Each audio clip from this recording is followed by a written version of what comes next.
Holi India का एक बहुत खास त्योहार है। यह त्योहार रंगों का, खुशियों का और एकता का प्रतीक है।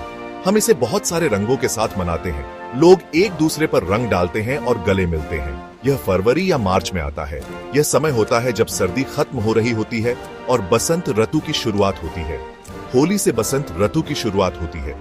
चारों ओर फूल खिलते हैं और मौसम सुहाना हो जाता है। यह खुश रहने और मजे करने का समय होता है।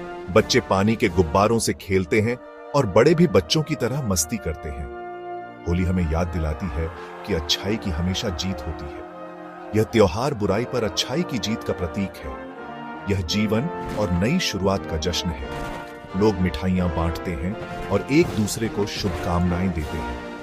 यह दिन चिंताओं को भूलकर पल का आनंद लेने का है। लोग गाते हैं, नाचते हैं और संगीत का आनंद लेते हैं। आइए जानते हैं इस खूबसूरत त्योहार के बारे में और भी बहुत कुछ। होली का हर रंग एक नई कहानी कहता है और हर खुशी एक नई शुरुआत का संकेत देती है। होली के पीछे एक बहुत ही सुंदर कहानी है। यह कहानी हमें अच्छाई और बुराई के बीच के संघर्ष की याद दिलाती है और यह भी कि कैसे सच्चाई और भक्ति की जीत होती है।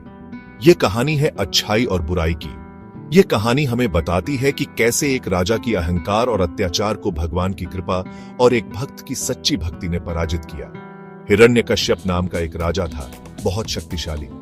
वह इतना शक्तिशाली था कि उसने खुद को भगवान मान लिया था और चाहता था कि सभी लोग उसकी पूजा करें। वो चाहता था कि सब लोग उसकी पूजा करें। लेकिन उसका बेटा प्रहलाद भगवान विष्णु का परम भक्त था और उसने अपने पिता की इस इच्छा को मानने से इनकार कर दिया। पर उसका बेटा प्रहलाद भगवान विष्णु को मानता था। प्रहलाद की भक्ति इतनी गहरी थी कि वह किसी भी परिस्थिति में अपने भगवान को नहीं छोड़ सकता था। हिरण्यकश्यप ने प्रहलाद को बहुत नुकसान पहुंचाने की कोशिश की। उसने प्रहलाद को कई बार मारने की कोशिश की, लेकिन हर बार भगवान विष्णु ने उसकी रक्षा की। उसने अपनी बहन होलिका से मदद मांगी। होलिका के पास एक जादुई शॉल था जो उसे आग से बचा सकता था। होलिका के पास एक जादुई शॉल था। यह शॉल उसे आग में जलने से बचा सकता था और हिरण्यकश्यप ने सोचा कि इसका उपयोग प्रहलाद को मारने के लिए किया जा सकता है। वो प्रहलाद के साथ आग में बैठ गए, यह सोचकर कि शॉल उसकी रक्षा करेगा। लेकिन भगवान विष्णु की कृपा से शॉल प्रहलाद को ढक लिया और होलिका जलकर भस्म हो गई। पर भगवान विष्णु ने प्रहलाद को बचा लिया। प्रहलाद की भक्ति और सच्चाई की जीत हुई। होलिका जलकर भस्म हो गई। यह घटना हमें सिखाती है कि सच्चाई और भक्ति की हमेशा जीत होती है। इसलिए होली बुराई पर अच्छाई की जीत के रूप में मनाई जाती है। यह त्योहार हमें याद दिलाता है कि सच्चाई और भक्ति की हमेशा जीत होती है और हमें एक दूसरे के साथ प्रेम और सद्भावना से रहना चाहिए। होली पर सब लोग रंगों से खेलते हैं। हम रंगों का गुलाल एक दूसरे पर डालते हैं और रंगों वाला पानी भी। इसे होली खेलना कहते हैं। लोग होली के गाने गाते हैं और नाचते हैं। ये बहुत मजेदार होता है। होली पर हम स्वादिष्ट खाना भी खाते हैं। गुजिया एक खास मिठाई होती है। ठंडाई एक रिफ्रेशिंग ड्रिंक है। परिवार और दोस्त मिलकर होली मनाते हैं। होली की मुझे बहुत सारी हैप्पी मेमोरीज हैं। यह त्योहार हर साल हमारे जीवन में रंग और खुशियां भर देता है। मुझे याद है, मैं अपने दोस्तों के साथ पूरा दिन खेलता रहता था। हम पानी की बंदूकों से एक दूसरे पर पानी फेंकते थे और खूब मस्ती करते थे।